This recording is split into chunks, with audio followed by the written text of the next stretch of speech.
नमस्कार, मैं श्यामगिरी। आप देख रहे हैं टीएफडी इंडिया न्यूज 24। टीएफडी इंडिया न्यूज 24 में आप सभी दर्शकों का स्वागत है। प्रधानमंत्री मोदी के दफ्तर में हलचलें तेज हो गई हैं। इंडिया गठबंधन ने काम अपना शुरू कर दिया है। 99, 37, 29, 22 सांसद, क्योंकि इंडिया गठबंधन के तरफ से जो एकजुटता दिखाई गई, वह एकजुटता प्रधानमंत्री नरेंद्र मोदी को जिस तरह से बेचैन की, और प्रधानमंत्री नरेंद्र मोदी ने राष्ट्र के नाम संबोधन में विपक्षी दलों को भला बुरा कहा, अब वह नरेंद्र मोदी के लिए कहीं ना कहीं बहुत भारी पड़ने जा रहा है।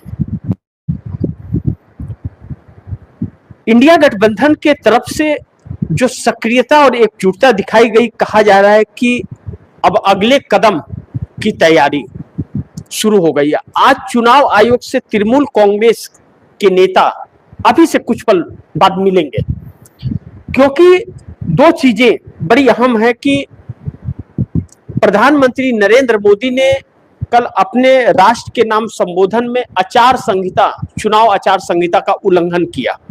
उन्होंने प्रचार प्रसार के लिए सरकारी चैनल का प्रयोग किया और अपने प्राइम मिनिस्टर के पद के आड़ में छिपकर उन्होंने आचार संहिता के उल्लंघन किया है, आचार संहिता का, और देश में अपना चुनाव प्रचार किया। पश्चिम बंगाल और केरल का नाम लेकर के जिस तरह से कोसा, विपक्षी दलों को सवालों को घेरे में किया और सबक सिखाने की बात की, अब फंस गए। लेकिन चुनाव आयोग इस पर कोई कार्रवाई करेगा, इसकी उम्मीद थोड़ी भी नहीं है। अब ऐसे में अगर इंडिया गठबंधन अविश्वास प्रस्ताव की तैयारी में लग गया है और एकजुटता से जिन सांसदों का जिक्र मैंने आप दर्शकों को किया, प्रधानमंत्री नरेंद्र मोदी ने इन्हीं सांसदों की बात अपने राष्ट्र के नाम संबोधन में किया था। कांग्रेस का, तृणमूल कांग्रेस, ममता बनर्जी, अखिलेश यादव समाजवादी पार्टी और स्टालिन डीएमके, यानी कि 99, 37, 29, 22 सांसदों वाली पार्टी को टारगेट किया था। अब ऐसे में यही पार्टियां मिल करके एकजुट होकर के और नरेंद्र मोदी के खिलाफ अब अविश्वास प्रस्ताव की कहीं न कहीं तैयारी में लग गई है, जो नरेंद्र मोदी के लिए और बेचैनी हो गई है। क्योंकि पीएम दफ्तर के अंदर जो हलचल तेज है, उस हलचल का एक और मतलब है कि अब विश्वास मत हासिल पार्लियामेंट में नरेंद्र मोदी नहीं कर पाए हैं, और जब जब प्रस्ताव गिरा है पार्लियामेंट के अंदर, सरकारें चली गई हैं, चाहे बीपी सिंह हो, चाहे इंद्र कुमार गुजराल हो, देवी गौड़ा ही क्यों ना हो, चंद्रशेखर हो, चाहे अटल बिहारी वाजपेयी हो, सबकी सरकारें चली गई। नरेंद्र मोदी की भी सरकार चली जाएगी, क्योंकि जिस तरह से अब एनडीए के अंदर असमंजस और भारतीय जनता पार्टी के अंदर असमंजस जो पड़ा है, नरेंद्र मोदी के चेहरे पर बौखलाहट, और जो रात को वोटिंग हो रहा है और उसके बाद अंधेरे में बैनर पोस्टर लेकर के तैयार बैठी हुई महिलाएं, यानी कि प्री प्लान पहले ही से था नरेंद्र मोदी का। यह सब अखबारों में एडवर्टाइजमेंट पहले ही दिए जा चुके थे, सब इन्हें पता था कि यह बिल पास नहीं होने वाला है। एक माहौल बनाने के लिए, चुनावी माहौल पश्चिम बंगाल और तमिलनाडु में क्रिएटेड करने के लिए अखबारों का और मीडिया का और सदन का सहारा लिया इस सरकार ने, और नरेंद्र मोदी ने प्रधानमंत्री की कुर्सी के आड़ में राष्ट्र के नाम संबोधन। सोचिए, मणिपुर को लेकर के प्रधानमंत्री नरेंद्र मोदी ने एक बार भी किया राष्ट्र के नाम संबोधन? 3 साल से मणिपुर जल रहा है, आज भी मणिपुर जल रहा है। विपक्ष यह सवाल खड़ा कर रहा है, क्या हाथरस या कठुआ या उत्तर प्रदेश, महाराष्ट्र, मणिपुर, पश्चिम बंगाल, चाहे बाकी की जगहों पर महिलाओं के साथ जो अत्याचार हुआ नरेंद्र मोदी ने किया? नरेंद्र मोदी के ही जिसके लिए प्रचार कर रहे थे कर्नाटक में, पता नहीं कितने सीडी मिले महिलाओं के साथ, क्या नरेंद्र मोदी ने कोई कार्रवाई किया? एक बार भी बोला, बयान दिया? एप्स्टीन फाइल पर क्या नरेंद्र मोदी ने बोला और हरदीप सिंह पुरी को हटाया? खुद के ऊपर दाग लगा क्या इस्तीफा दिया? तो महिलाओं का कितना सम्मान करते हैं यह देश समझ गया। और जिस तरह से टोल हो रहे हैं नरेंद्र मोदी, और जो चैनलों के हाल है, जिन चैनलों पे दिखाए गए थे, कोई इनको देखा तक नहीं है और भद्दी भद्दी कमेंट किया है इनको लेकर के। यानी कि यह दाव पूरी तरह से नरेंद्र मोदी का उल्टा पड़ गया है।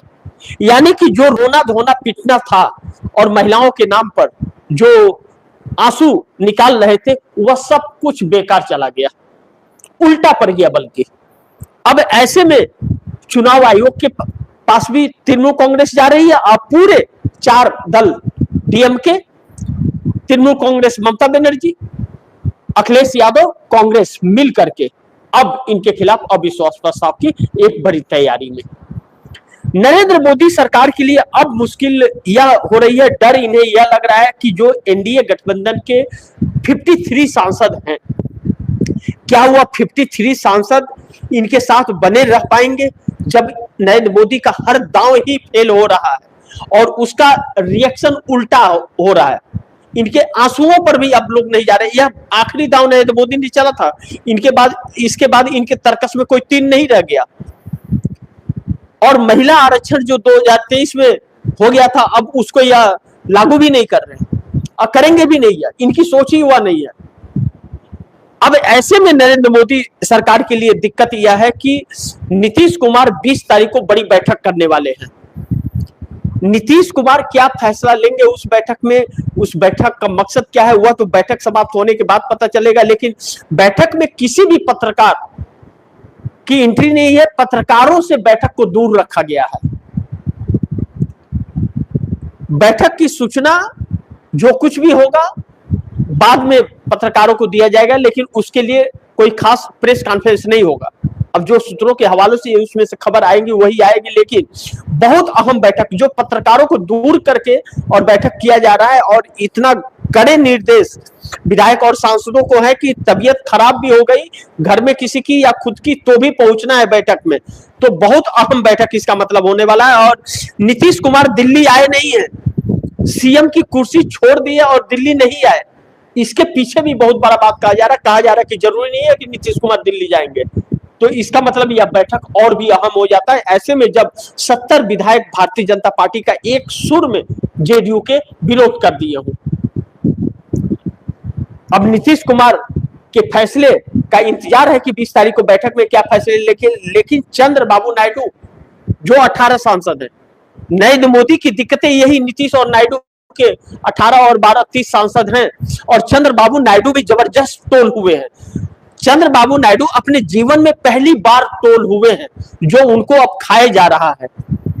और ऐसे में इंडिया गठबंधन का लगातार यह सक्रियता जो अचानक दिखी है, कल संबोधन हुआ और अभी से अपने काम में लग गई इंडिया गठबंधन। इंडिया ने अपना खेल ही शुरू कर दिया। तो इससे पीएमओ के अंदर हलचल हो रही है कि जब पार्लियामेंट में बिल को लेकर के यह हाल हुआ भारतीय जनता पार्टी का, उसको प्रपंच रचने की कोशिश की, वह फेल हो गया। तो अब इंडिया गठबंधन अगर अविश्वास प्रस्ताव ला रहा है तो जरूर इसको पीछे से कोई ताकत मिल रही है।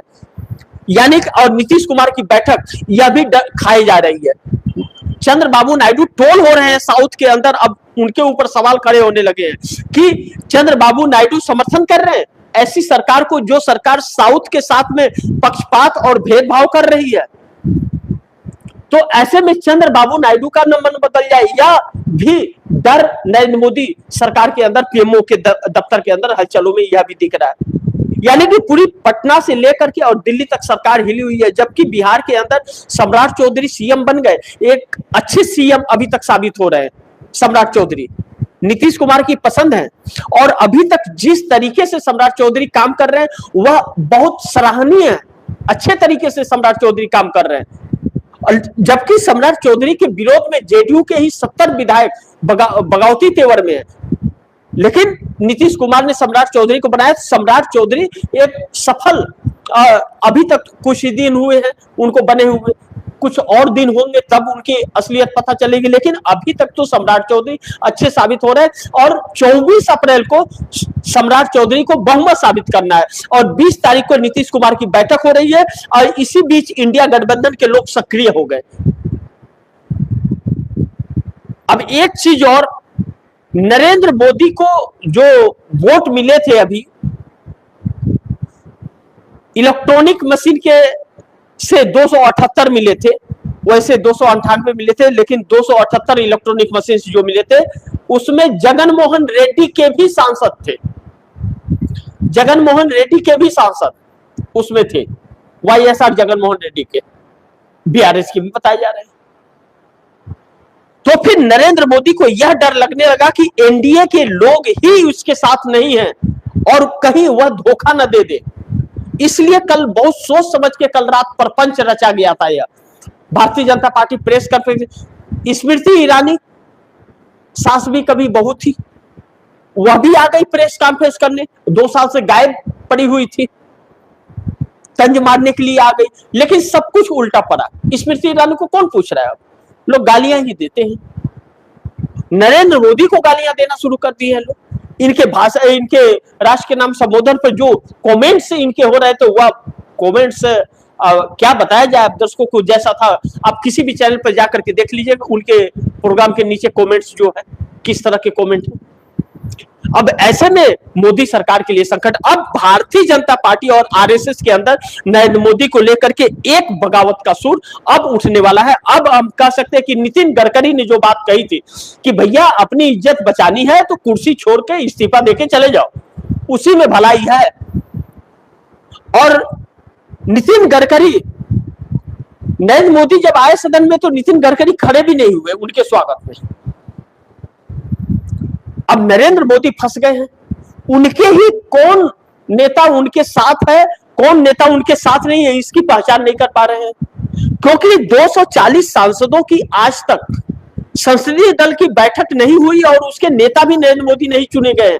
यह डर से नहीं बुलाया गया कि कहीं बगावत ना हो जाए, और लगातार नरेंद्र मोदी की हर चाल लगातार फेल हो रही है, क्योंकि अब नरेंद्र मोदी को कोई सुनना नहीं चाहता, नरेंद्र मोदी को कोई बिल्कुल देखने की कोशिश, उनकी तस्वीर आ जाती है तो लोग चैनल बदल देते हैं। यह हाल नरेंद्र मोदी का हो गया है, और राष्ट्र के नाम संबोधन पर देश को बदनाम कर दिया इन्होंने दे करके।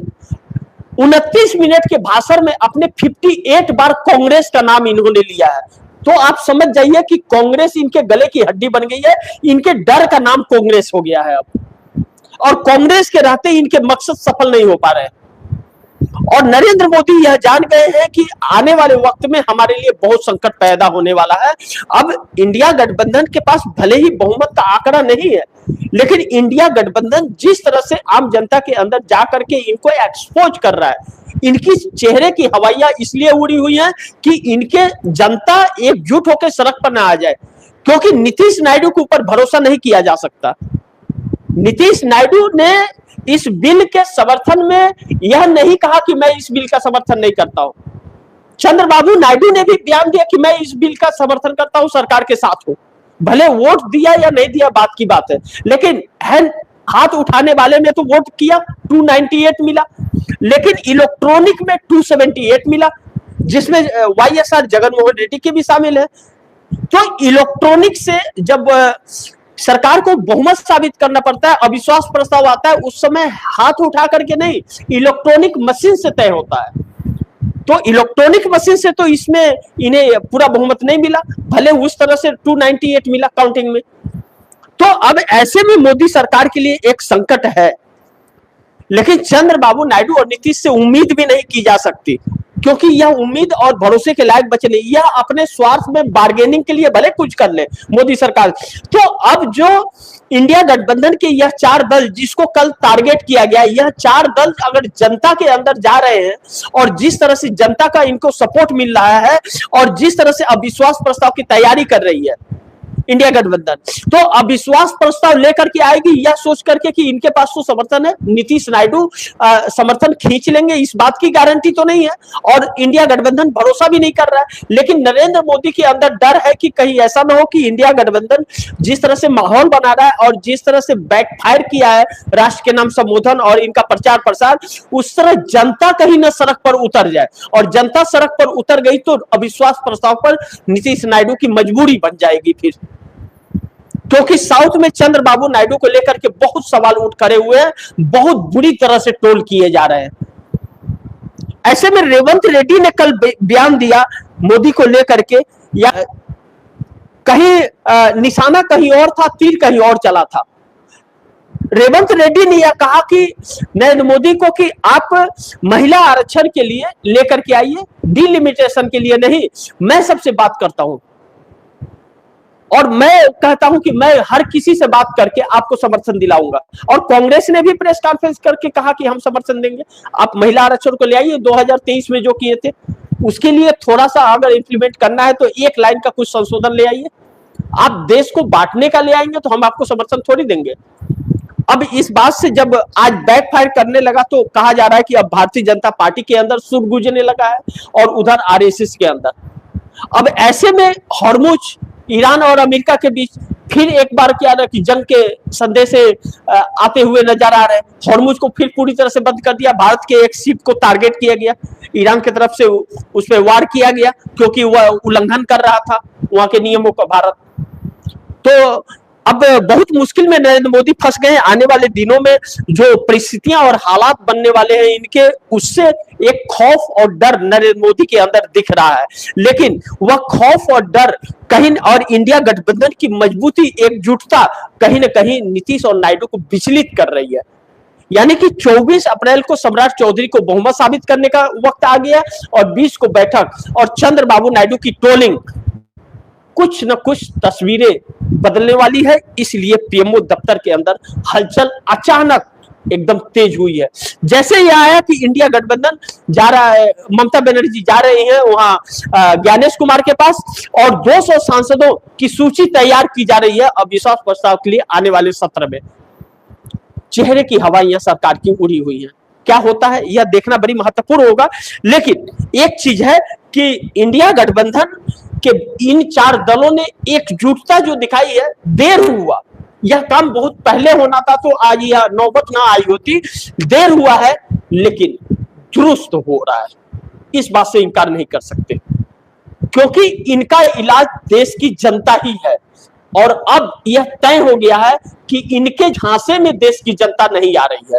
यह विपक्ष को कितना भी बदनाम करना चाहे, यह चार पार्टियां ममता, अखिलेश और स्टालिन और कांग्रेस की इनके ऊपर बहुत भारी पड़ गई है।